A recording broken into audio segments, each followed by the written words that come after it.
Hey everyone, I'm Olivia. I'm 17, top of my class, and completely obsessed with art and history. My room's covered in posters of Roman architecture and Renaissance paintings. Yeah, I'm that kid. Olivia, dinner's ready. My mom's voice echoed up the stairs. I sighed, putting down my sketchbook. Another family dinner, another chance to feel like the invisible child.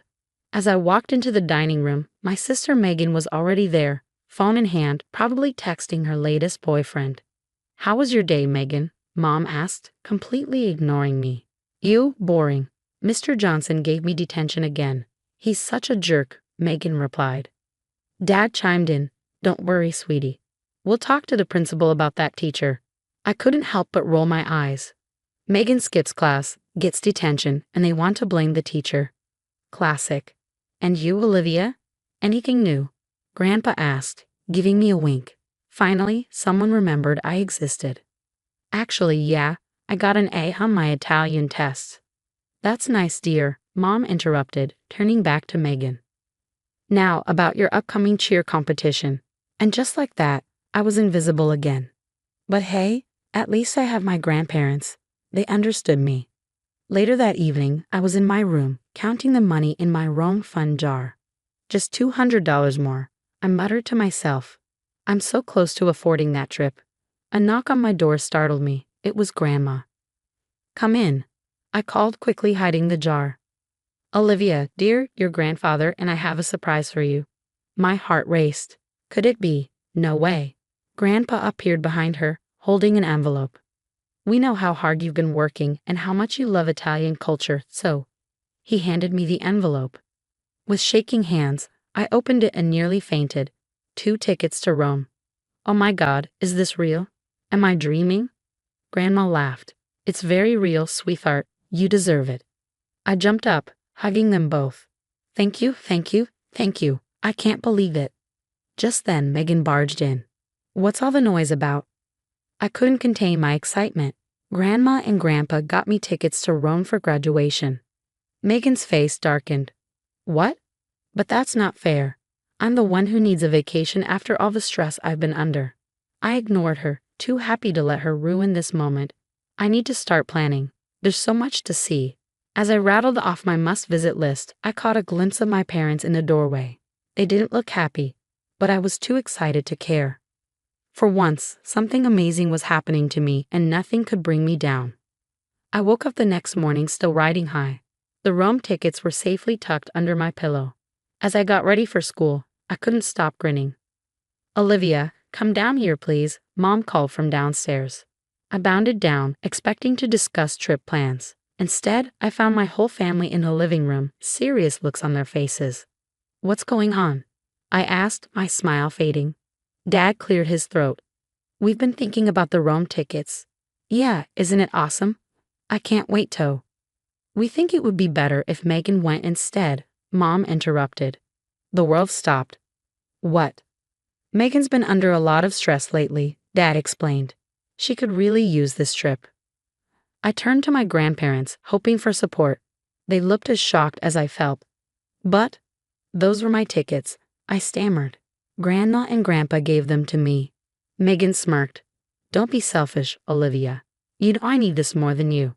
"This isn't right," Grandpa interjected. "We gave those tickets to Olivia as a reward for her hard work." Mom sighed.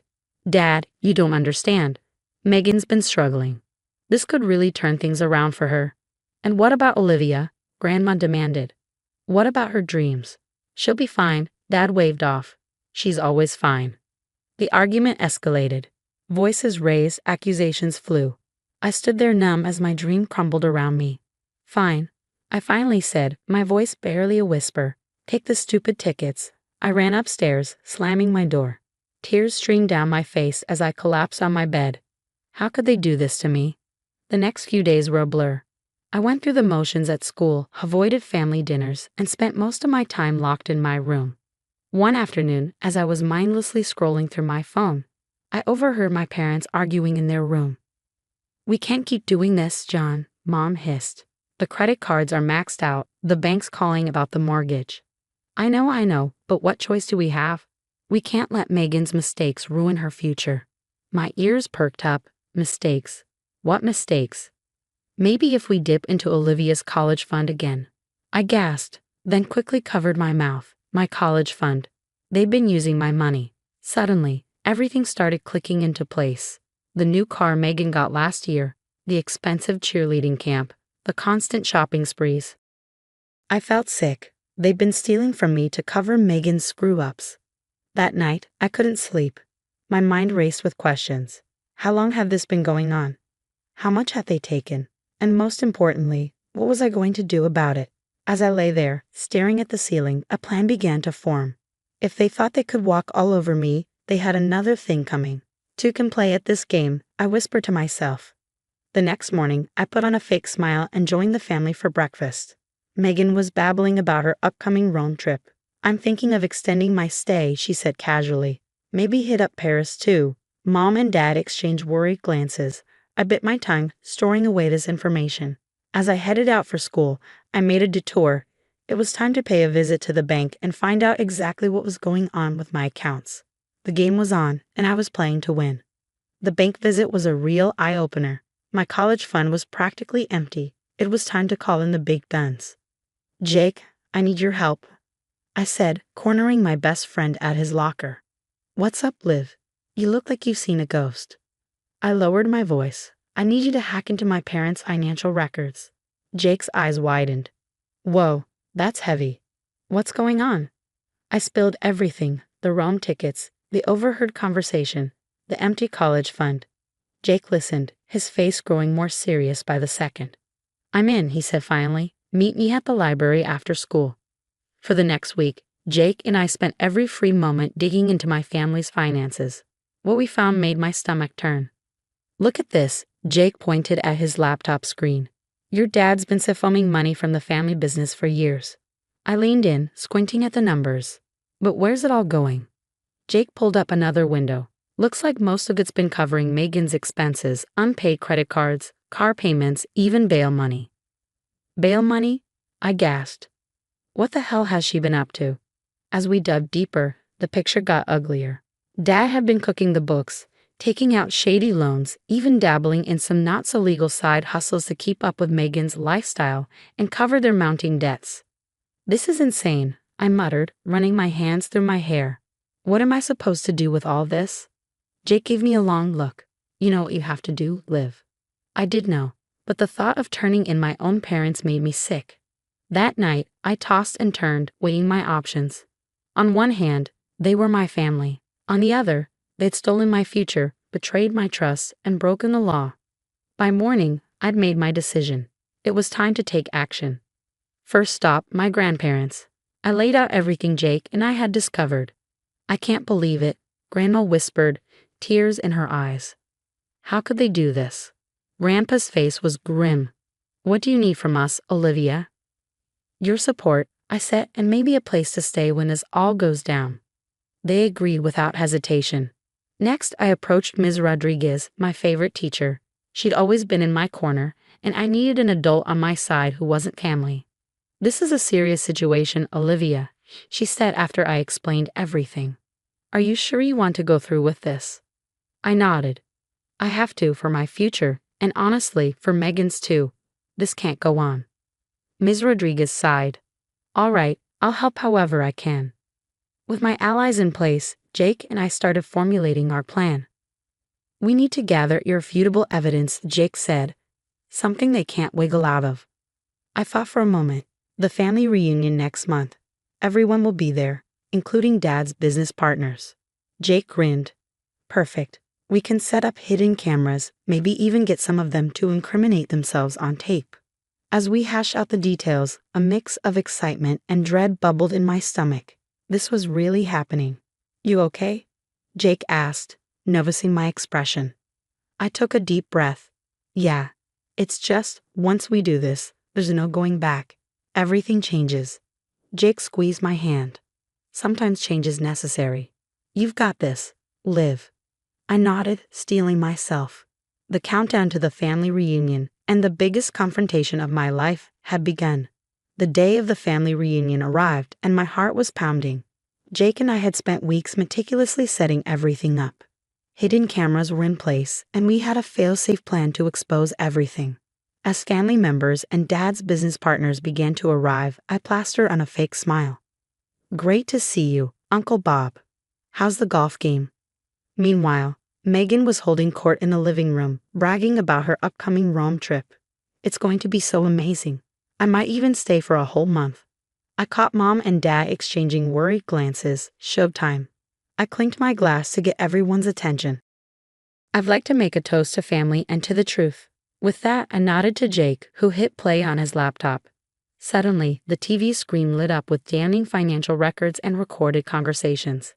Dad's face went pale. "What is this?" "This," I said, my voice shaking but determined, "is the truth about where our family's money has been going." The room erupted into chaos.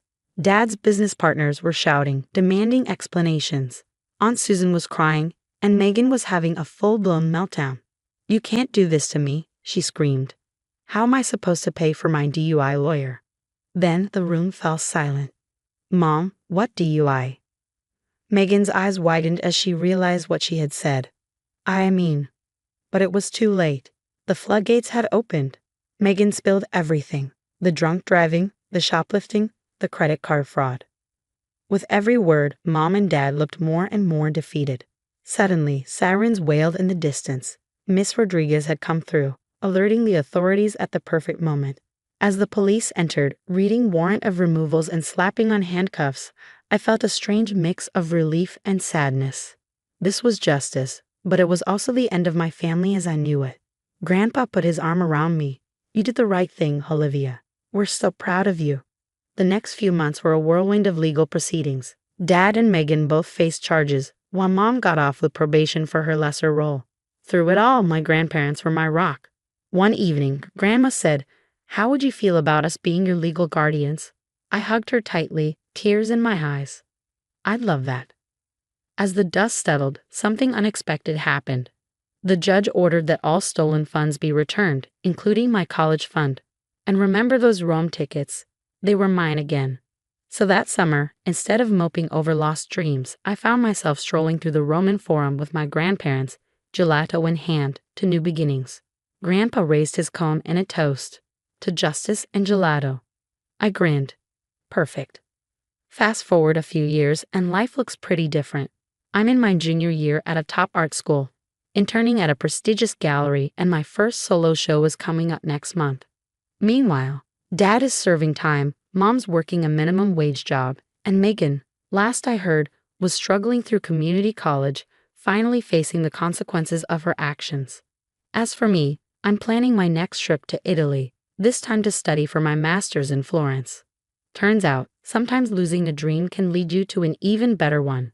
So that's my story. It wasn't easy, and it wasn't pretty, but standing up for yourself is always worth it in the end.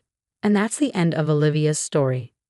Now I have a question for you. If you were in Olivia's position, would you have exposed your family's crimes knowing it could tear your family apart and lead to legal consequences for your parents and sister? Or would you have kept quiet to protect your family even at the cost of your own future? Share your thoughts in the comments below. Your perspective could help others facing difficult ethical dilemmas. If this story of justice and standing up for yourself resonated with you, don't forget to hit that like button for more compelling stories of revenge and personal triumph. Subscribe to our channel